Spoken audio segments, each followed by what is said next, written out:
All right, we're going to continue with from where we left off on the previous one. So now we have the change in total momentum of the system, mass times velocity, will equal the mass times the change in the velocity of the system.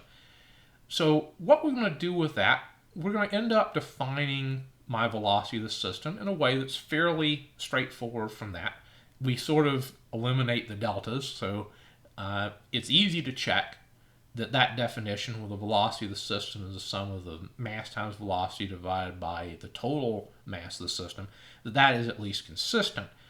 The reason why it has to be that specific one as opposed to being shifted by something a little bit one way or the other, the way that, if you remember, gravitational potential energy could be shifted one way or the other. The reason we pick that particular value is that if I have a system of particles that are all at rest, I want to think of that system as also being at rest. That's the obvious choice. And so by that logic, that's why that's then the unique formula for my velocity of my system. Then we can end up carrying through something similar. Now we've gone from acceleration of a system to velocity of a system. And you see the formula looks very similar. So then going to position of the system, we end up again doing the analogy to that.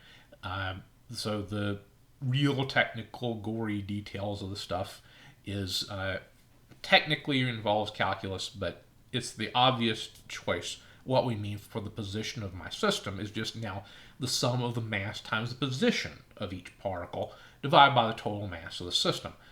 And we define that position as being the position of the center of mass. That is what we define as the location of that system.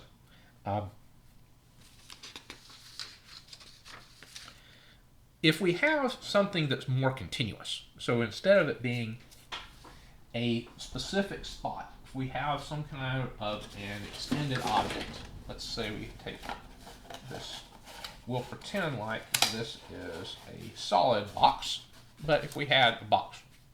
So if you see this one, I did in fact end up buying the stuff to do this for this class. But anyway, if we're wanting to find where is the location of this box, we have, if we again ignore a little bit of the little edges here, if we pretend like this was an actually solid continuous box, then there would end up being a mirror plane that we would have in different places. So we'd have a mirror plane cutting through here, we'd have a mirror plane through there, and we would have a mirror plane through here that would cut through it. So, and the intersection between this mirror plane, that mirror plane, and that mirror plane intersect in only a single point. It is a fact that if you have a symmetry plane, so one side it looks exactly the same as the other, that's what we mean by symmetry plane. It looks like a mirror between the two when you place it there. If you have a symmetry plane in any system, doesn't have to be continuous even, but if you have a continuous one is where it's the most important to us. If you have that situation, then the location of the center of mass has to lie on that plane. And so in this situation, if you have a rectangular prism, then the location of the object is at the center of the box, which is sort of what we were talking about before with the idea of it being at the center. If that's not the case, if it's a more complicated object, the details of how to find it are really beyond the scope of this class. So you're not going to be expected to know where it is in cases where you don't have nice symmetry planes. But if you do, then it's something that you can reason out without having to do what effectively is a calculus operation to end up finding what it is explicitly. All right, so that's that little diagram, and you probably can't read it because it looks really ugly, but if you try to interpret that, what that would describe is we had a box that was 2 meters long, was 1 meter thick, and 4 meters high. So the center of the box would end up being at the coordinate that's halfway on each one of those directions. So halfway this way, halfway that way, halfway this way. So it would be, again, where you would describe as the center of the box. Okay, so Then we end up having a calculation in the lecture notes where we compute the explicit center of mass for your system of particles. So I gave 3 of them there. And if you cannot read the writing I had there, mass 1 has a mass of 2.0 kilograms. Its position is at 3 meters, 1 meter. So that's the one in the first quadrant that I drew. Mass 2 is down in the fourth quadrant. It's got a mass of 1 kilogram. Position for that one is at 0.5 meters and -2 meters. And I didn't close the parenthesis on that, so but that would be at that location.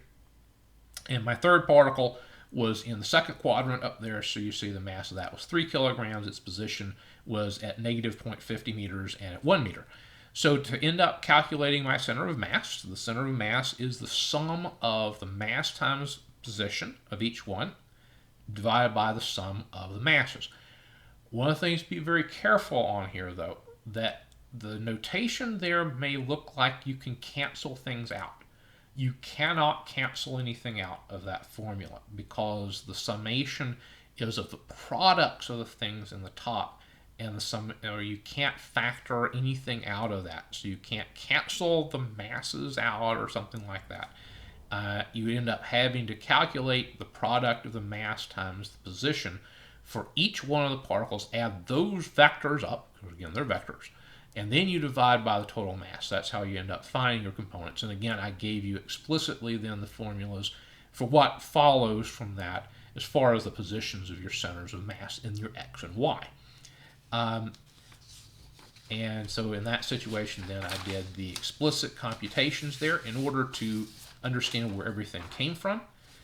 It's mass 1 x1, so you look at the position of mass 1. It's 2 kilograms. Its x component position was 3 meters, so that's where the 2 kilograms times 3 meters comes from in the first term. Then we add mass 2 times x part 2, so 1 kilogram times 0.5 meters. Then we add, for the third one, 3 kilograms times -0.5. Again, the mass times that component of the position. You divide by the total of all the masses, so it's 2 kilograms plus 1 plus 3. So then you end up going through and doing that computation, and then that gives you the position of the x component of your center of mass. And similarly for the y component, you do basically the same thing. It's just the y's instead of the x's. So you go through and you do exactly the same process. It is important to remember the signs matter, right? Because it's a vector quantity. So you add all of those together, and again, that ends up giving you 0.50 meters. So then to end up describing where the position is, then we end up doing our regular geometry stuff we've done before. So the position of the center of mass would end up being 0.97 meters, then using the Pythagorean theorem. And then if we end up trying to measure it from positive x to positive y, okay, measure from positive x, and reasons it's hard on me is because it's backwards, but from positive x to positive y, then you end up taking the same old arctangent, the same stuff we've done over and over and over again. So that's how you end up finding the position of the center of mass. What center of mass is, what its importance is for a system of particles, the motion of the center of mass is determined purely by the forces that are acting outside the system.